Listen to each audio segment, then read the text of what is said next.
Good evening, ladies and gentlemen. Thank you all so much for being here. Before I get started, I'm going to ask you all to do something that may or may not be a little uncomfortable.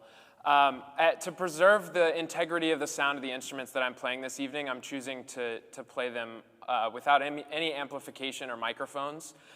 So, in order to maximize your own experience, I would encourage you all, if you're willing and able, to move as far forward as possible. This space is very resonant, and the guitars carry well, but I encourage you to get as close as possible.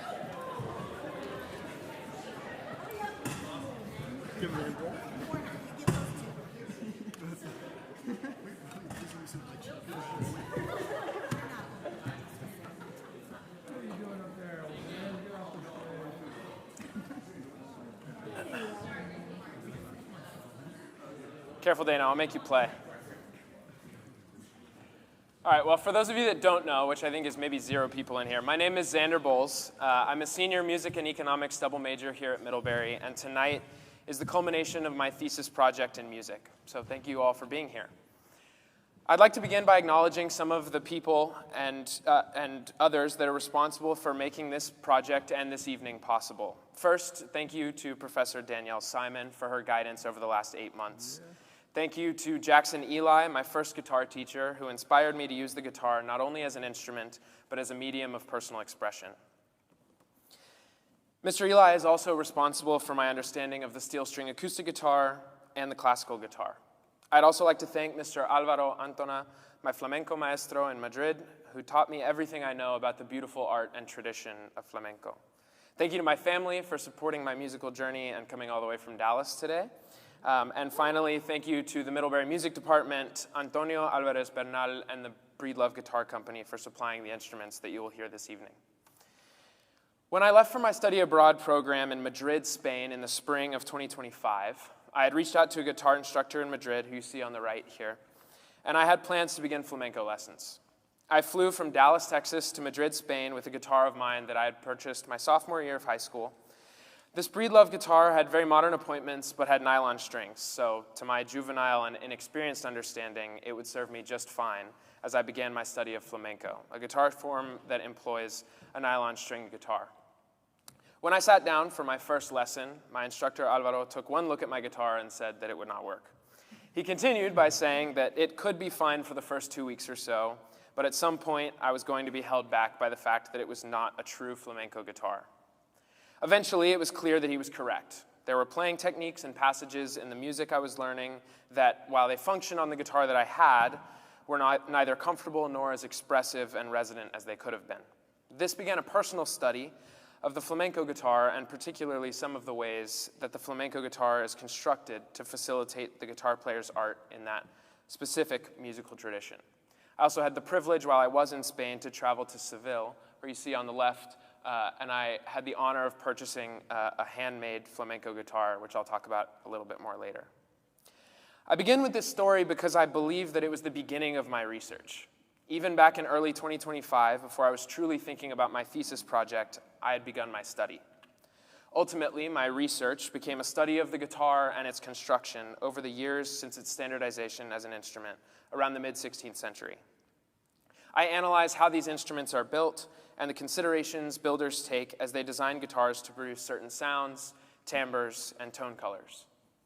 Furthermore, I compare this analysis with the playing styles of these instruments, as each guitar family has specific techniques and methods that differentiate them.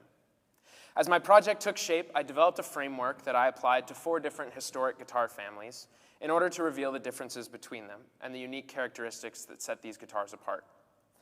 This framework is made up of 4 specifications: wood species, bracing, string material, and neck geometry. These specifications have the most potent effects on a guitar's timbre and playability, therefore most affecting which genre they are best suited for.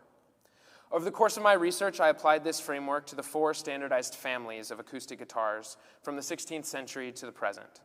These are the early guitar family, including Baroque and Renaissance guitars, the classical guitar, the flamenco guitar, and the steel string acoustic guitar.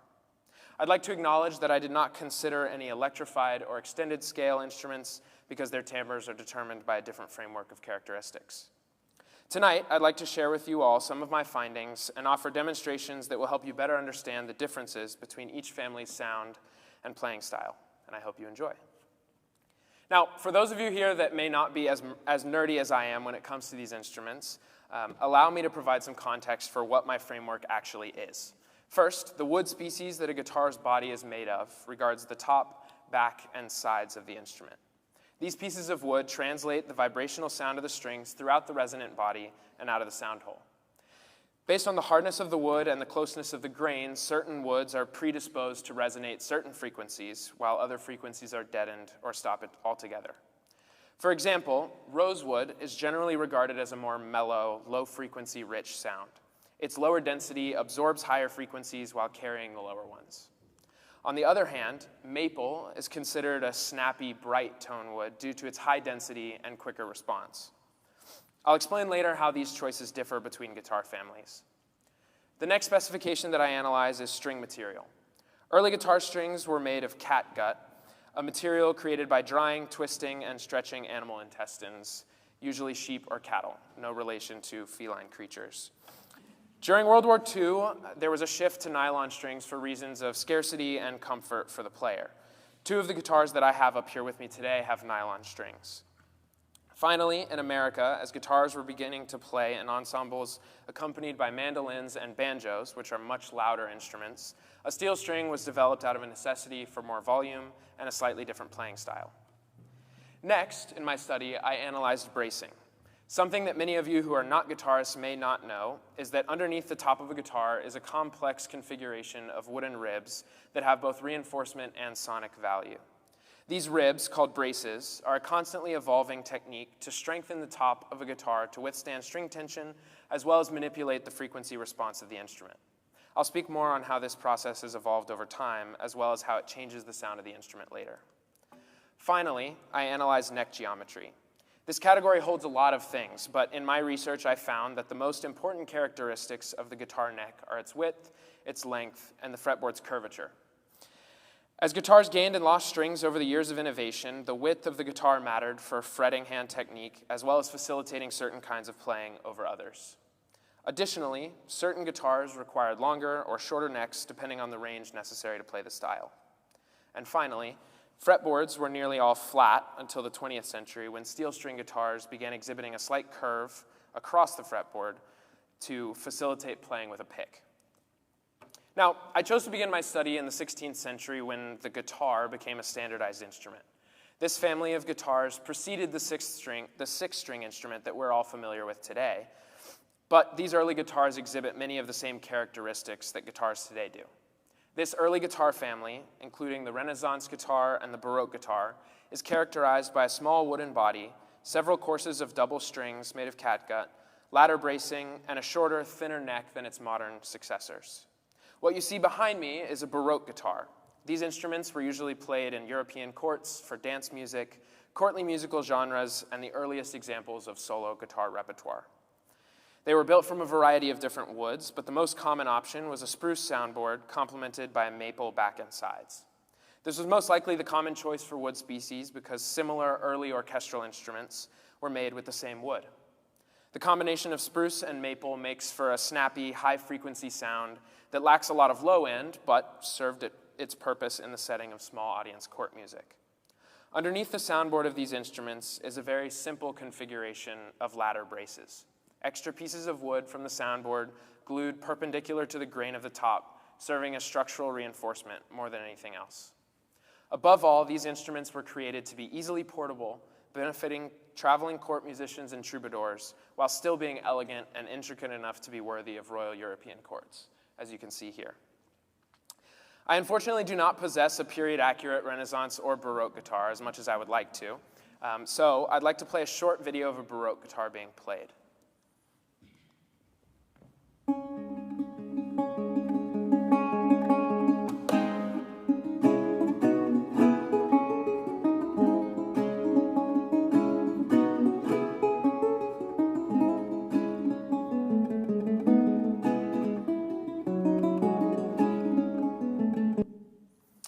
This piece is called Tarantelas, as you saw, and it was composed by a Spanish composer named Santiago de Murcia in the early 18th century. The complete piece is well worth listening to, and I highly recommend it, but for the sake of time this evening, I've chosen to show just the first 20 seconds. Now, I would like to play it again, and I'd invite you to listen for a few specific things. Firstly, the combination of plucking single notes and strumming chords was a musical technique that was popularized by the early guitar.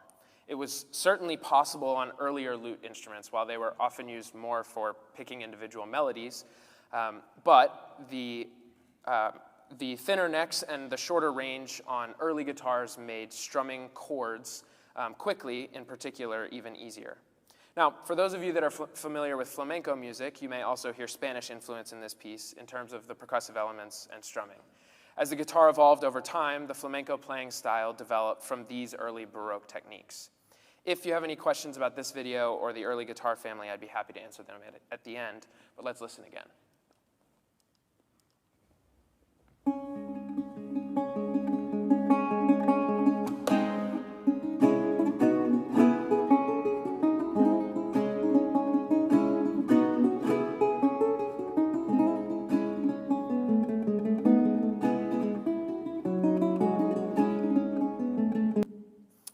Now, as early guitars were played more in a solo performance setting, like this one, a need for more volume, sonic range, and sustain arose. Now, volume is obvious, how loud the instrument is capable of being.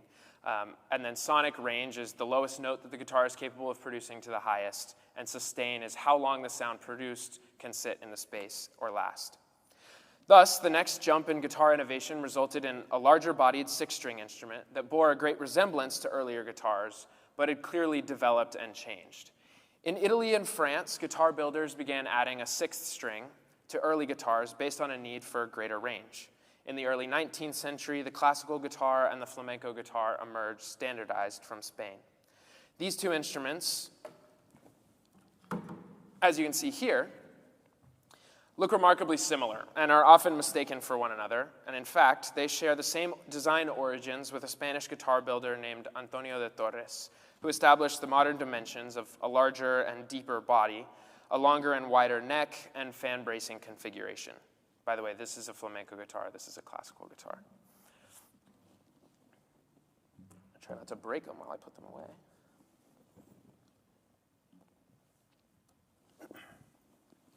Now, as I mentioned, fan bracing took influence from ladder bracing, but was configured with 5 to 7 wooden ribs fanning out from the sound hole underneath the top. However, a closer look at these two instruments reveals some of the clear differences between them and reasons for them. Beginning with the classical guitar, these instruments were created for concert performance with a focus on sustain and volume. This result comes from construction with spruce or cedar tops and rosewood back and sides. The example I have here is a classical guitar with a spruce top and Meranti back and sides. Meranti is a budget alternative to rosewood or mahogany, but it exhibits similar hardwood characteristics in terms of density and frequency response. Additionally, the classic guitar bears a much wider neck than early guitars, meant to accommodate the additional string as well as facilitate more complicated plucking and fretting techniques because the strings are farther apart. Now, the classical guitar also has a longer neck, increasing string tension, which affects projection and sustain. Additionally, as I mentioned, around World War II, there was a shortage in gut strings, and they were becoming increasingly expensive. So, by necessity, a nylon string was developed that yields a similar sound, but is more budget-friendly and more comfortable and more humane on a guitar's fingers. Comfortable on a guitar's fingers and more humane. The piece I'd like to play for you tonight is a study published in 1828 by a composer named Fernando Sor. The piece is called Studio Number 17 in D major from his Opus 35.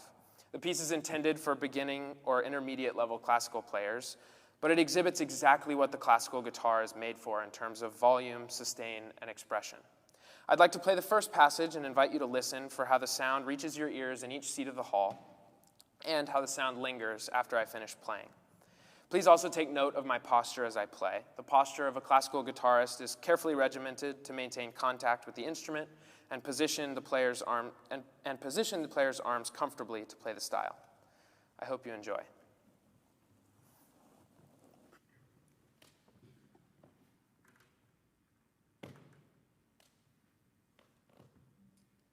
Like I did with the video, I'll play the first phrase of the piece and then I'll repeat it and continue on.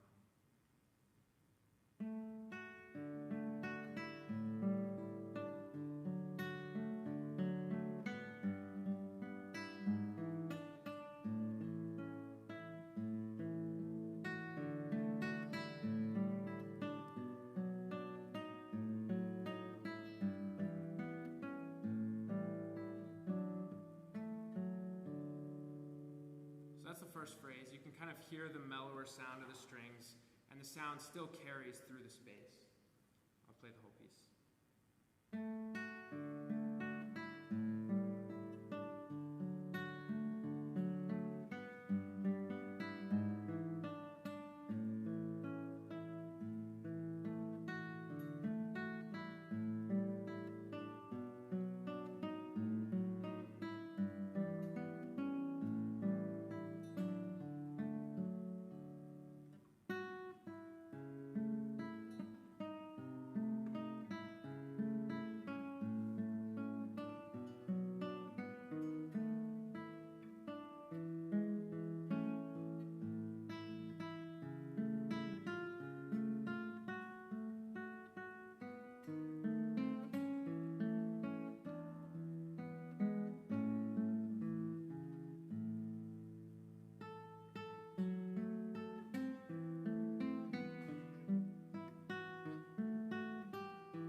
Thank you for listening. As you may have noticed, and as I mentioned, the guitar has a very mellow sound, but one that still lingers in sustain and volume. Now, while the classical guitar was developing in different ways around Europe, in Andalusia, Spain, the guitar was beginning to be incorporated into flamenco music as an accompaniment to singing and dance. For those of you who are not familiar, flamenco music is most often performed in an ensemble with dancers and singers. It's a very rhythmic and percussive style, thus the guitar was developed by Andalusian builders to target a more snappy, percussive sound quality. This manifested in a much lighter construction with thinner soundboards, backs, and sides, meant to increase the amount the instrument could resonate, therefore yielding a brighter, faster, and more percussive sound. Flamenco guitars are most traditionally built with cypress, a lighter wood that produces a much snappier sound than rosewood. As far as the neck and strings go, the standardized instrument is extremely similar to the classical guitar.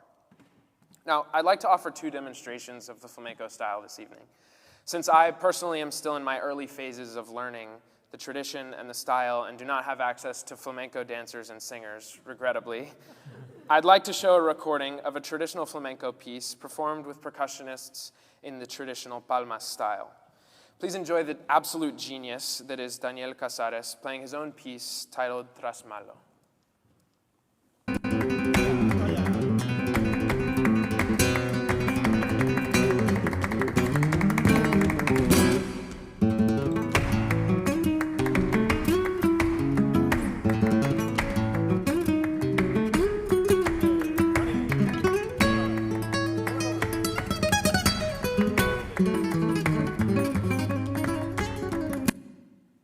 See, I could totally do that if I had people up here to clap along with me.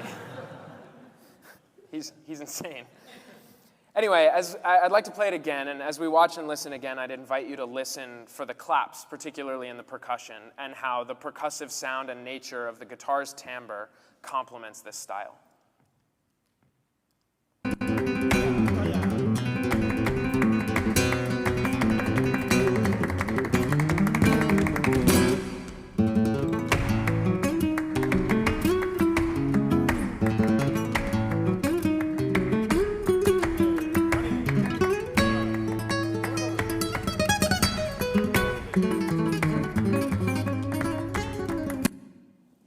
It occurs to me that I'm already upstaging myself on that one. Anyway, as you can hear, this style is defined by its rhythm and percussive elements. Thus, the guitar used in flamenco must be defined by similar conditions. So the flamenco guitar I have here is built with a cedar top and cypress back and sides. It was built by hand last year by a luthier named Antonio Alvarez Bernal in Seville, Spain, but it is designed to replicate the building techniques and methods that have been employed and perfected over 150 years and more. I would like to demonstrate an example of flamenco solo performance that was developed later in the 20th century. This piece is titled Punta y Tacón, and it was written by a guitarist from Pamplona, Spain, called Sabicas, in the 1940s or 50s. I'd like to note that Sabicas was a child prodigy and began playing the flamenco guitar at age 4.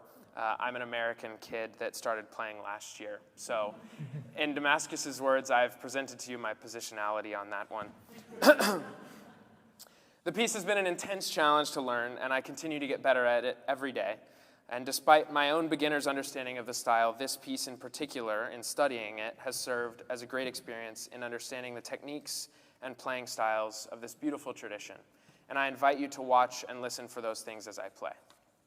As I did with the Soar piece, I'll play the first phrase and then begin again.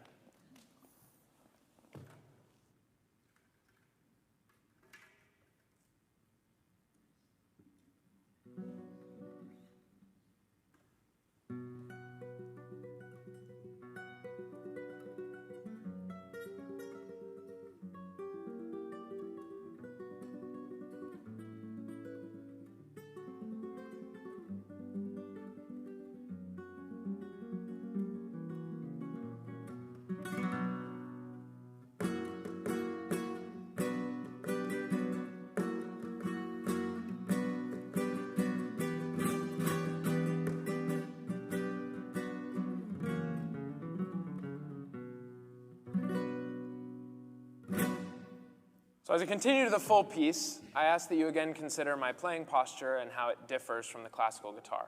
You'll notice the guitar is now elevated on my leg and the neck is more parallel to the floor. And this posture, rather than the 45-degree angle from classical performance. This posture facilitates contact with the instrument, but also allows for more power and precision with the right hand when playing the flamenco style. Also, please note the percussive elements and fretting techniques and how they differ. I hope you enjoy Punta y Tacón by Sabicas.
Thank you very much. Now, the final family of acoustic guitars that my research covers is the first to be originally developed in America. In the late 19th century, Christian Frederick Martin, a German-born American luthier, was one of the very first builders to develop steel strings for the guitar that allowed it to compete with louder instruments like the banjo and the mandolin that were popular in the music of the time. These strings were also less expensive and more durable than gut or nylon strings, and they produced a brighter, twangier sound, especially when played with a pick, that fit better with evolving country, folk, and blues styles. However, the innovation was not as easy as putting different strings on the same guitar. The woods generally stayed the same, but the bracing and neck geometry was forced to change. First, Martin developed a stronger X-style bracing that would allow the guitar to withstand the much greater tension pressure from the steel strings without collapsing. Additionally, the steel string guitar eventually evolved to bear a slightly thinner neck as the thickness of the steel strings is less than nylon or gut, meaning the strings could be closer together. Most other conditions, including the standard tuning, range, and size, stayed generally the same. Now, I felt most overwhelmed choosing the demonstration that I would play to exhibit this guitar, but I ultimately settled on Brad Paisley's arrangement of What a Friend We Have in Jesus. This instrumental piece exhibits both strumming and finger-picking and comes from country and bluegrass influences, which seems appropriate since the steel string guitar first developed out of that space.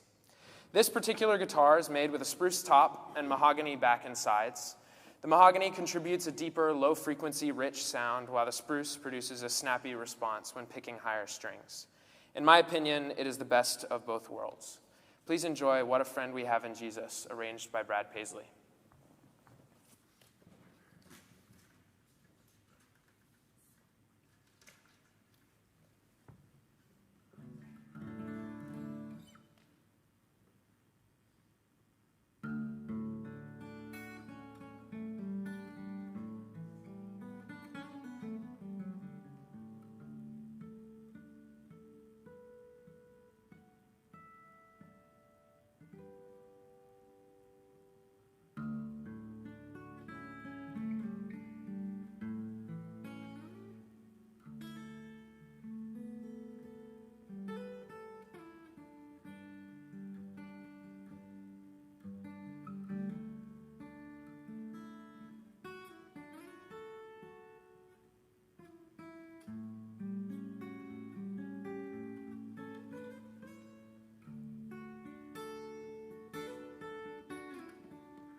Thank you all for listening.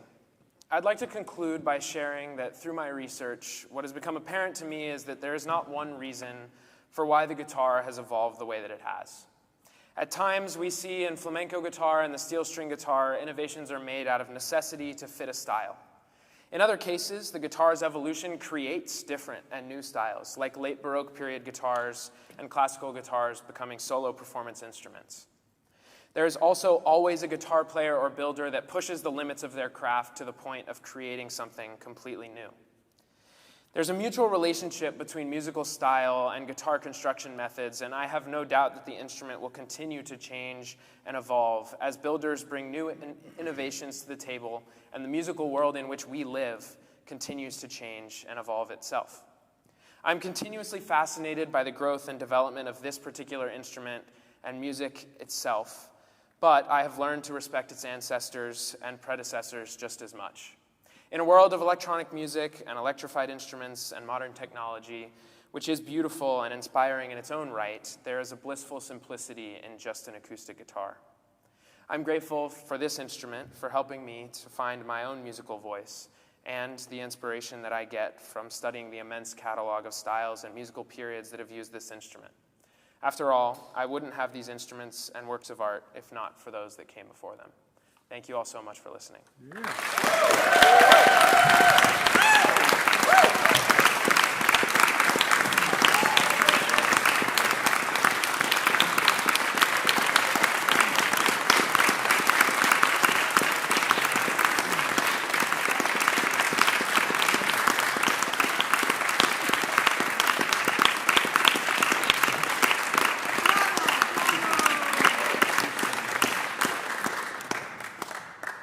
So if people have to leave, feel free to trickle out. I also can stick around for a couple minutes if there are questions in the audience. I'll also put my email up, and you can reach out to me separately if you would like or if you have questions. I've got a 20-page paper incoming on this topic that you're more than welcome to read or provide feedback on if you email me between now and Friday. So shoot me an email, please. But anyway, any questions in the room before we send off? Deb. On your video of the gentleman playing the middle one. Yes. I noticed that there were 3 strings that were very obvious, and then it looked like there weren't anymore, but there were. Sure. So what was the difference there? So on a guitar, and this applies for both nylon and steel strings, as you go up in pitch, the gauge or the thickness of the string goes down. Yeah. And so on a nylon string, they are wound. So there's a nylon core, and then sometimes they're wound with a light wire or further nylon. And then as you get to the top 3 strings, which are what you were not seeing, they're just clear nylon. So they often disappear in certain lights. But good question. About the posture, I noticed on the third one you were still putting the guitar on your right leg, but no longer crossed over. Is that just your natural posture? Just personal preference. I think the posture for classical guitar and flamenco guitar is a little bit more dictated by the style. I think it's, for me personally, in my own experience, it's particularly my right hand positioning and technique. Having the guitar strings kind of parallel with the floor gives me a little bit more force and percussive strength in my right hand for flamenco, and then if it's at that 45-degree angle for classical, it's a little bit more delicate.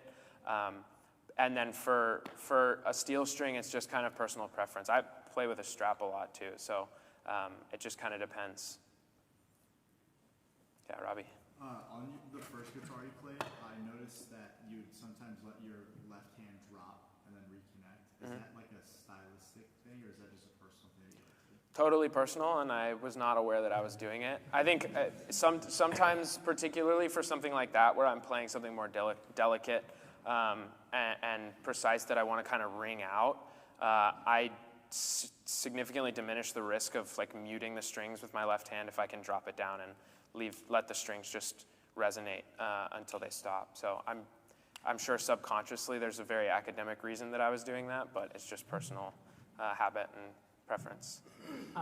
What what do some of the earliest examples of repertoire for guitar as a solo instrument look like, and what do they come from? I'm so glad someone asked this question. Oh, this is a great question. So before music was standardized into the notation that we as some of us who are musicians are very aware of, you know, A is 440 hertz, and before I get too nerdy about it, basically, in modern music now we've assigned pitches to certain frequencies. But before then, music theory was generally either non-existent or based on intervals. And so a lot of early guitar notation and music was either taught like guitarist to guitarist, or it was notated in tablature, which is what guitarists nowadays use, particularly those that don't read music. And it basically just assigns a line on the staff or a line on the notation to a string and then a number to a fret. So, you know, like the third fret on the first string would be the lowest string or the lowest line, and then a number 3. And so we see a lot of that in early preserved guitar notation that is just tablature, like what we see nowadays, because a lot of it was based on intervals. So a guitar player would tune their instrument based on intervals between the strings. So like a fourth, for example, between the lowest note and the second lowest note. And then you could play these melodies and things with the frets and the notation that you're given without having to be perfectly pitch accurate. So yeah, hopefully that answers your question. Dana, did you have one?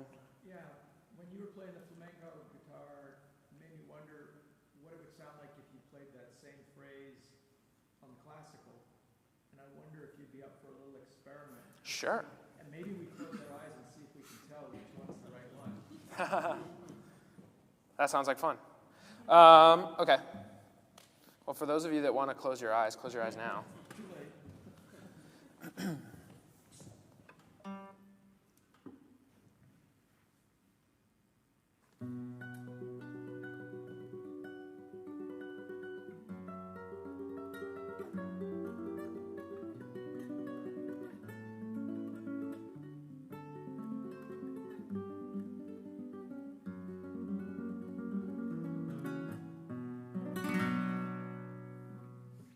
Option number 1.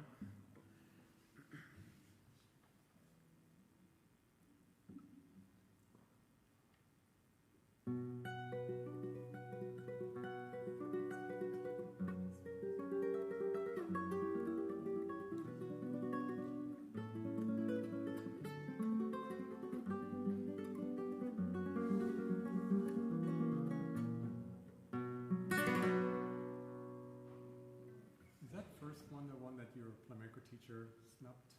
No, actually, this one is a rental from the department. The one that he snubbed is at home in Dallas. It didn't make the cut this year. So that one was much deeper. Yes. That was much deeper. Good ear. It was much brighter. That's the intention, is that this can be a little bit more high frequency, rich, snappier, more percussive, and this one is deeper, has a little bit more sustain. So hopefully you're able to hear that. Of course. Any other questions? Yes, please. You mentioned on the subject of A440 tuning. Yes. Orchestras have been increasing the pitch over the centuries, going from 438 to right now 442. Mm-hmm. Have we seen the same thing on guitar? And if so, have they had to adjust the design to accommodate that? That's a good question. I'm not sure if I have a totally educated answer for you. I would imagine that as our definition of pitch changes, to my understanding, the standard tuning of a 6-string guitar is, and since its conception, has been in E standard. So the lowest and highest are E, and then going up in pitch, it's E, A, D, G, B, and E. And so I would imagine that because those are assigned to letter tones, letter note pitches, that as our definition of A, as it goes from 438 to 440 to 442, would rise similarly as we just redefine those standardized pitches. But that's an educated guess. I'm not totally certain. Yeah, Aiden? You mentioned that early Baroque guitars were tuned in intervals. Mm-hmm. Are those intervals more like modern guitars, like tuned in fourths? Or? Yes, it was usually a series of fourths and thirds, so very similar. It depended on the number of strings. So like Renaissance guitars often had 4 courses, sometimes 4, sometimes 5, and then baroque guitars, as you saw, were pretty consistently 5. Often it was 4 courses of double strings, and then the highest string was single to help with that kind of melodic playing. But yeah, it was usually a series of fourths and thirds, and it really changed a lot in terms of what was standard for the time. Yeah, Joseph? I know that's some classical guitars do this, but do you shave your fingernails on your picking hand to get a certain tone? I do. It's disgusting. It's extremely unsightly, actually, and I hate that I have to do it. But yeah, Mark actually asked me before my presentation if my flamenco playing is dependent on my nails, and in a lot of ways it is. I've gone bowling before and broken a nail, and I can't play flamenco for a week or two because it is like, it'd be like playing a strumming guitar song on a steel string guitar without a pick.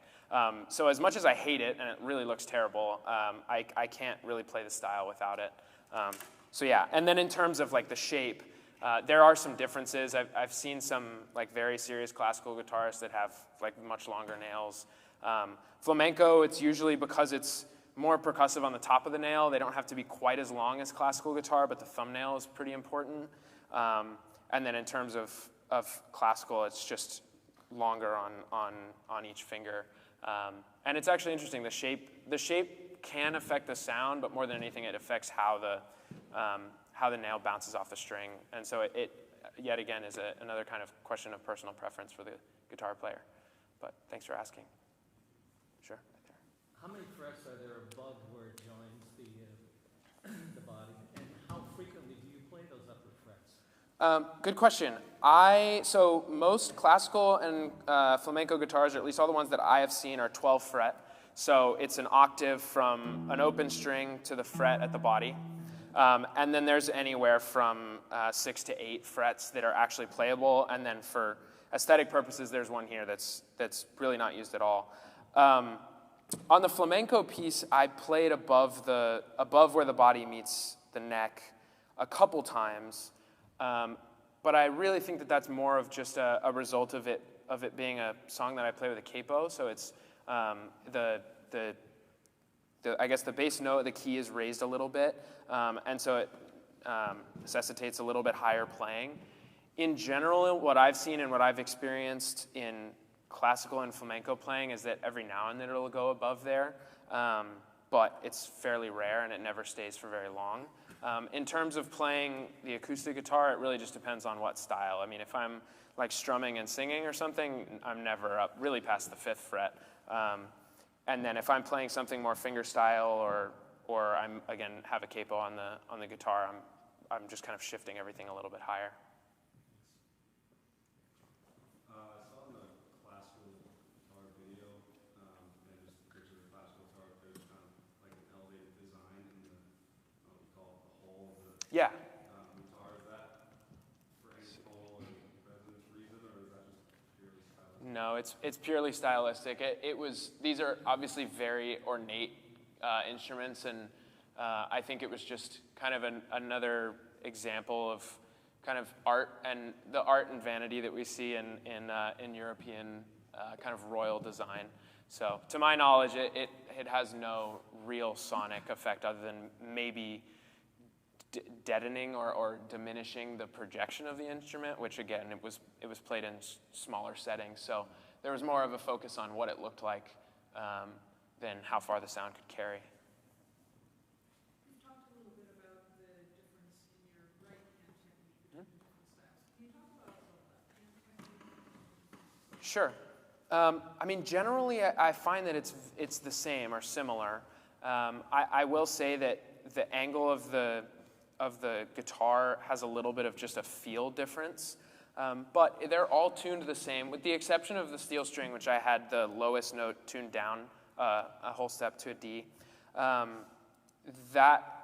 The chords, as a result of the tuning, the chords are all the same. So if I were to play an E chord on any one of these guitars, it would be the same placement.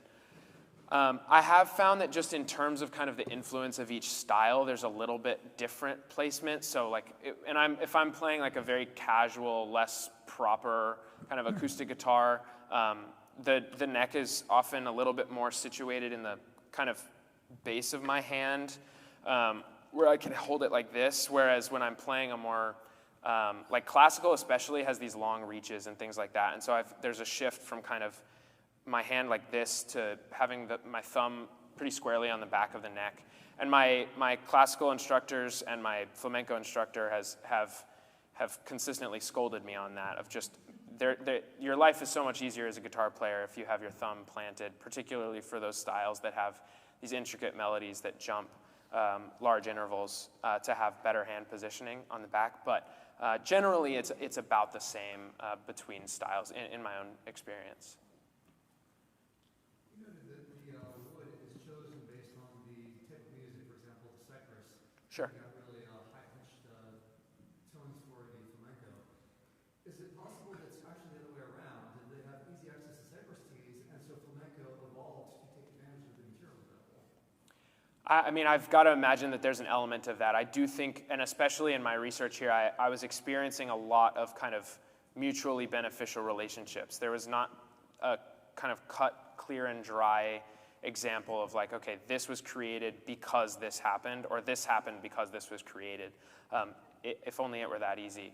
I think that it may be something kind of in the middle of what I've suggested and what you're suggesting of, yes, obviously there is an access, there's a very clear and indisputable access difference in cypress trees, and that being the wood that's accessible. I would argue that maple as a tone wood has a somewhat similar sound and could arguably be used in a lot of the same ways that cypress has been used in flamenco, and cypress was picked because of the accessibility of that particular wood. So we've experienced, particularly I think of like cypress and maple and mahogany and rosewood as two pairs of tone woods that have similar sounds and similar timbres, and that are targeted for similar reasons. And so then the question is often of aesthetics or accessibility. Yeah, Jeff. When you're reading sheet music, how do you know which note or which string to play each note on? I don't. Tonight I was reading tabs, so it was made a lot easier for me. I can read sheet music on the guitar. I cannot sight read sheet music on the guitar because for those of you that aren't guitar players, the reason Jeff's asking this question is because if you were to tell me to play C4, which is middle C on the piano, there are 4 or 5 iterations of that exact tone that I can access on the neck of the guitar. So I can look at a note head on a sheet of music, and it could pertain to 4 different places on the neck that are often, here and then 5 frets up and then 5 more frets up. So it often is just a slow process of figuring out which notes are the closest. So if I'm playing a melodic passage that's a lot of just like skips and steps, then most of those things are just ascending one string a couple frets, and then I jump to the next highest string. But yeah, I have seen virtuoso guitar players that can sit down and read a sheet of music just off the rip. But I would argue that it's a much more difficult task than on a piano, for example, where you've got one key that corresponds to each note on the staff. So the answer is I don't always know, but I can figure it out from context and just from what feels most comfortable to my hand. So if there's one style or guitar that you want to just pick up and play for pure enjoyment? I think it just depends on the mood that I'm in. I think I find myself picking up different guitars, which I think, yeah, I pick up different guitars depending on what I feel like playing, which I think is a really simple answer to a not simple or stupid question. I think it really just, it's almost like, gosh, I don't even know how to compare it to another example, but I think like sometimes the guitar that I choose is dictated by the style that I'm playing. But if I had to pick one, I think it really just depends on what I'm feeling most inspired by at any given moment. So it just depends. That's at least what I tell myself when I walk into a guitar store. Any other questions? All right, well, anyway, feel free to email me. Thank you so much for being here. It means a lot.